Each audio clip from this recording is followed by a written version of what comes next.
তো দুনিয়ার সবচেয়ে দামি খাওয়া খায় মুসলমান, দুনিয়ার সবচেয়ে বেশি আইটেম খায় মুসলমান। আমি সত্য বলতেছি। 2008-এ আমার সফর ছিল ইউরোপ, এন্টার ইউরোপ, 25 দেশ। আমি ইটালিতে বসেছিলাম, বলোনিয়া। তো দোস্ত ইস্তেমা চলতেছিল, দস্তরখানে খাওয়া লাগছে। আমার পাশে বসা ছিল ইটালির এক শিল্পপতি, তো নবমুসলিম। তো আমাকে বলতেছে, মুফতি সাহেব, ইসলামের আগে আমরা জানতাম না যে খাওয়ারও এত আইটেম হয়। আমরা তো সারাদিন কর্মব্যস্ত থাকতাম, মেশিনকে হার মানায় দিত আমাদের কর্মব্যস্ততা।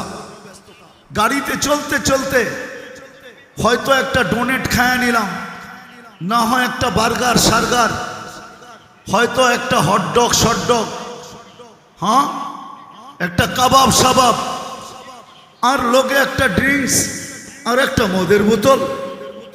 কেননা দস্তরখানে মাছের আইটেম ছিল 25টা। তো বলতেছিল যে আমার ইয়াকিন হয়ে গেছে যে জান্নাতে এত আইটেম হবে। কেননা ইসলামের আগে খাওয়ার এত আইটেম, তো কসম খায় বলতেছিল যে আমার জানা ছিল না,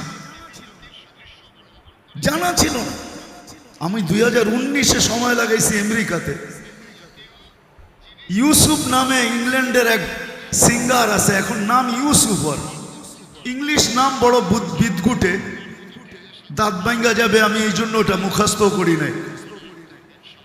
তো বড় সেলিব্রিটি না, এখনো নেটে দিলে পাওয়া যাবে, ওর গান আছে। তো বলতো যে ইসলামের আগে যে এত খাওয়া আর ইসলামে যে এত সুখ, এটা আমার জানা ছিল না। আমি তো ভাবতাম আমি বড় সেলিব্রিটি, মেয়েরা আমাকে ছোঁয়ার জন্য পাগল ছিল, অটোগ্রাফ নেওয়ার জন্য হুড়াহুড়ি হইতো, আর গান যখন গাইতাম তো পাউন্ডের বৃষ্টি পড়তো। তো মসজিদে বসে বলতেছে, মুফতি সাহেব খোদার কসম করে তোমাকে বলতেছি, দুনিয়া আমার দিকে তাকায় ছিল, কিন্তু আমার ভিতরে যে একটা অগ্নিগিরি ছিল। বলছে দুনিয়ার সবচেয়ে বড় অগ্নিগিরি ইন্দোনেশিয়া, আমি 4 বার গেছি এখানে। তো বলছে ওই অগ্নিগিরিকে হার মানায় দিত আমার দিলের ভিতরে যে অগ্নিগিরি ছিল, শূন্যতার অগ্নিগিরি। বলে আমি যেদিন মুসলমান হইলাম ওই দিন মনে হয় যে ওই অগ্নিগিরিটা কোথায় হাওয়া হয়ে গেল। আর আজকে আমি চাটাইতে যে মজা পাই, ঘুমাইতে মসজিদে, বলছে দুনিয়ার কোনো 7 স্টারে আমি এই মজা পাই নাই। বলে আজকে আমার বিশ্বাস হইতেছে যে দুনিয়ায় খানার এত আইটেম। আমি আপনাদেরকে খাওয়া কারগুজারই শুনাইতেছি না, দিলে লাগানোর জন্য বলতেছি। আমার সফর হইতেছিল তারেক জামিল আর আমি একসাথে জিবুতি, ইস্তেমা ছিল আমাদের। ওইখানে পড়ায় 60টা গোত্র আসছে, ইস্তেমা অ্যাটেন্ড করছে। তো সবাই আমাদেরকে এসে বলতেছে, আমরা কাল দুপুরে তোমাদেরকে আমাদের ডিশ খাওয়াবো। আমাদের যে বিশেষ খানা হয় 60 গোত্র। তো ওইখানের যে জিম্মাদার ছিলেন সে আমাদেরকে ইশারা দিছে, হা বলো নাহলে কিন্তু গুলি করে দিবে। কেননা এটা সোমালিয়ার সাথে আজ থেকে 10-12 বছর আগে, তখন সোমালিয়া যুদ্ধ চলতেছিল। একদিকে সোমালিয়া, একদিকে ইথিওপিয়া, একদিকে এরিট্রিয়া। তোমরা হাকরা দাও, তো হাকরা দিছেন।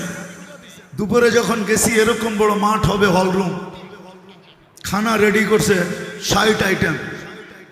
তারেক জামিল আমার হাত ধরে পাশের কামরাই ছিল, চলো খাইতে চলতে, চলো গেলাম। আমারে বলতেছে খাও এখন, অনুমতি তো দিলা সবার আগে জোরে। কেননা আমি তো ইশারা দেখা অনুমতি দিছি, আমি এর আগেও গেছি। তা আমি একে বললাম সবগুলা খাওয়ান না, দেখতে থাকো, যেটা তোমার রুচি লাগে ওটার থেকে 2-4 লোকমা খায় নাও, হয়ে যাবে। তো দুনিয়ার সবচেয়ে বেশি আইটেম খায় মুসলমান। রাগ হয় না, দুনিয়ার সবচেয়ে দামি পোশাক ব্যবহার করে মুসলমান, তারপরও নির্যাতিত কেন? আরেকটা কথা যদি বুঝাইতে চাই আপনাদেরকে, আজকে তো আমরা 99 ভাগ ওদের রঙে রঙিন হইলাম। ওদের এশকে দেওয়ানা হলাম, ভালোবাসায় আমরা দেওয়ানা, ওদের রঙে আমরা রঙিন, ওদের কালচারই আমাদের কালচার, ওদের সাজসজ্জাই আমাদের সাজসজ্জা, তারপরও ওরা আমাদেরকে নির্যাতন করে কেন? আমার কথা বোঝেন কিন্তু, কেন নির্যাতন করে? আমরা তো ওদের মতোই। আমাদের যুবকের চুল দেখেন, স্টাইল দেখেন, 14 তারিখ দেখেন, 31st নাইট দেখেন, যতগুলা জিনিস আছে আমরা সমভাবে ওদের চেয়ে ধুমধামেও আমরা পালন করি, তারপরও ওরা আমাদেরকে মাথায় নেয় না কেন, বুকে লাগায় না কেন? রব্বে কাবার কসম, কোনোদিন ওরা আপনাকে বুকে লাগাবে না। আপনি যতই বিকেনি পোড়া ঘোরেন, যুবক তোমার পায়ে হাতে রাখি, তুমি যতই ওদের স্টাইলে নিজেকে চেঞ্জ করো, কোনোদিন তোমাকে বুকে লাগাবে না। কেননা ওরা তোমার রূপরেখা দেখে না, ওরা দেখছে অনলাইনে, ওরা দেখা নিছে জন্ম নিবন্ধনের সময় যেখানে ধর্ম লেখা, ওইখানে তুমি কি লেখা আসছো? ওইখানে তুমি ইসলাম লেখা আসছো। যেই দিন তুমি স্কুলে ভর্তি হয়েছ, ফরমের ভিতরে তুমি ধর্মের জায়গায় ইসলাম লেখা আসছো, এরকম না? যেদিন তুমি পরীক্ষা দিতে গেছো ম্যাট্রিক, ওই দিন ধর্মের জায়গায় তুমি ইসলাম লেখছো। যেদিন আইডি কার্ড বানাইছো, ওই দিন তুমি ধর্মের জায়গায় ইসলাম লেখছো। যেদিন পাসপোর্ট বানাইছো, ওইখানে ধর্মের জায়গায় তুমি ইসলাম লেখছো। যেখানে চাকরির অ্যাপ্লাই করছো, ওইখানে ধর্মের জায়গায় তুমি ইসলাম লেখছো। ওরা অনলাইনে দেখা নিছে যে তুমি কে, তোমার রূপরেখা দিয়ে ওদেরকে ভুলাইতে পারবে না। যদি বিশ্বাস না হয়, যাও যাও আমার মা বোনদেরকে বলো, যারা ইসলাম আর মুহাম্মদুর রাসূলুল্লাহ সাল্লাল্লাহু আলাইহি ওয়াসাল্লামের উম্মত হওয়া সত্ত্বেও যারা নিজেদেরকে আধুনিক সাজে সাজাইতে চায়, যাক না আধুনিক সাজে সাইজা, যাক না বিকিনি পড়া পাসপোর্টটা নিয়ে আমেরিকান এমবেসিতে, দেখি ভিসা দেয় কি দেয় না, যাক না। আমি তো দুনিয়ার কম এমবেসি দেখি না, 99টা তো দেখছি, নইলে 99 দেশে গেলাম কি করে? রাগ হয় না আমার কথা?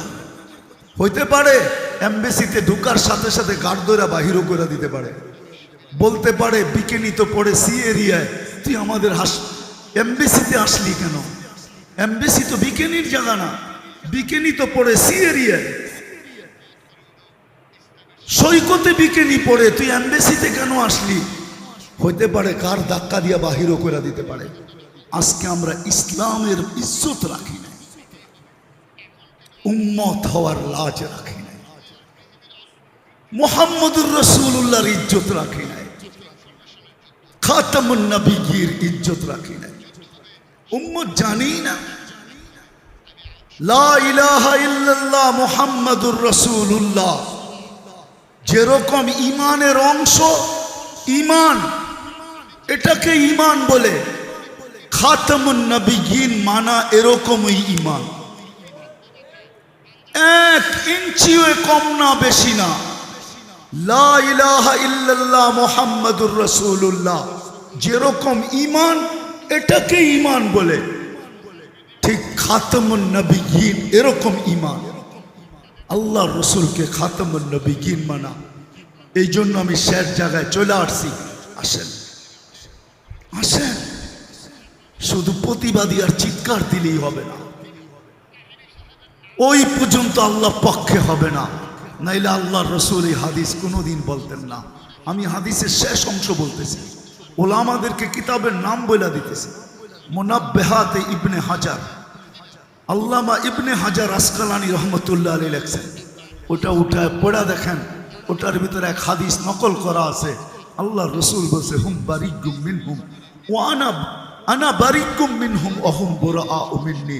একদিন আসবে তোমরা আমার ইজ্জত রাখবে না, আমিও তোমাদের ধার থাকব।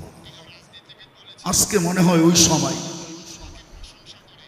আমরা আল্লাহ রসুলের ইজ্জত রাখি নাই, নাইলে আল্লাহ ডাকে 5 বেলা, আল্লাহ ডাকে। আল্লাহ ইসলামের যদি ইজ্জত রাখতো তাইলে কিছু করতো আর না করতো মুসলমান, কমসে কম তো 5 বেলা মসজিদে আসতো। কয় পার্সেন্ট মুসলমান মসজিদে আসে? জুমার দিন কয় পার্সেন্ট আসে? যুবক যৌবনে মনে হয় ভাসমান তুমি, যৌবনের তরঙ্গে। কিন্তু আমি একটা প্রশ্ন করি আপনাদেরকে, বলেন এক যুবকের যৌবন এক পাল্লায়, সমগ্র জগতের সম্পদ আরেক পাল্লায়, যৌবন দামি না সম্পদ দামি? হ্যাঁ, কি দামি? যৌবন। সব একমত? দেখি কে কে একমত। নামান। তাহলে যুবক তুমি বাবা, তোমাকে আল্লাহ কি দিছে? একজনের যৌবন যদি সমগ্র জগতের সম্পদের চেয়ে বেশি দামি হয়, এক নারীর নারীত্ব যদি সমগ্র জগতের সম্পদের চেয়ে দামি বেশি হয়, এক পুরুষের পুরুষত্ব যদি সমগ্র জগতের সম্পদের চেয়ে দামি হয়, এক ব্যক্তির জীবন যদি সমগ্র জগতের সম্পদের চেয়ে দামি হয়, তাহলে কত বড় জিনিস আল্লাহ আমাদেরকে দিয়েছেন। বাকিগুলা গলাইলাম না। আজকে দুপুরেই আমি বলতেছিলাম বয়ানে একটা কথা, বাবানের জন্য বলতেছি। আচ্ছা, আমরা অক্সিজেন নেই, ঠিক না? পিওর, ঠিক না? যখন ছাড়ি বিষাক্ত, ঠিক না? ওই বিষাক্তটা কোথায় ছিল? কোথায় ছিল? আমাদের ভিতরে ছিল, ঠিক না? তাহলে অক্সিজেনটা শুধু অক্সিজেন ছিল না, এটা পঞ্চ ছিল। যেমন পানির ভিতরে পঞ্চ রাখলে, স্পঞ্জ রাখলে সে পানিকে চুষা নিয়ে নেয়, বোঝা গেল অক্সিজেনটা ভিতরে যায়া দূষিতটাকে চুষা নিয়ে নিছে, নিজের ভিতরে নিয়া বাহির হয়ে চলে আসছে। ডেলি 14 বার 80,000 বার আল্লাহ ওয়াশ করেন আমাদের ভিতরের এই দূষিত কার্বন ডাই অক্সাইডকে। আল্লাহ প্রতিদিন 80,000 বার ওয়াশ করেন। কত? কারণ আমরা 1,60,000 বার শ্বাস প্রশ্বাস নেই। তাইলে 2 দিয়া ভাগ করলে 80 80 160। আমি এখন ডাক্তারদেরকে জিজ্ঞাসা করি, যদি এটা আল্লাহ বাহির না করতেন আর এই দূষিতটা আমার ভিতরে থেকে যেত, আপনি কয়দিন বাঁচতেন বলেন? ও বলো যুবক, নেটে সার্চ দিয়া বলো না। একটু এইখানে বৈশা, তোমাদের মোবাইলে নেট আছে, WHO কে একটু সার্চ দাও, এখনই জিজ্ঞাসা করো। আমার আওয়াজ যত দূর যায় আমি জানি, এখানে বড় শিক্ষিকা মহিলাও আছে। একটু নিজেকে প্রশ্ন করেন যে এই দূষিতটা যদি আল্লাহ বাহির না করত, ডেলি 80,000 বার যদি ওয়াশ না করত, তাইলে আমি এই দূষিত কার্বন ডাই অক্সাইড নিয়ে আমি কতক্ষণ বেঁচে থাকতাম বলেন? যে আল্লাহ 80,000 বার ওয়াশ করে, ওই আল্লাহ ডাকে ডেলি 5 বার। শুধু আল্লাহ যদি ডাকতো আমার মনকে তো বুঝাইতে পারতাম, শুধু আল্লাহ তো ডাকে না। আজকে মানুষ, পদস্থ মানুষ দেখতে দেরি। হায় হায়, আমরা তো জানি, কিন্তু বলবো না, এই মজলিসে বলা শোভা পাবে না। কোনোদিন বলতেও মনে হয় পারবো কিনা জানি না। হ্যাঁ, একদিন বলবো ইনশাআল্লাহ। পদস্থ মানুষ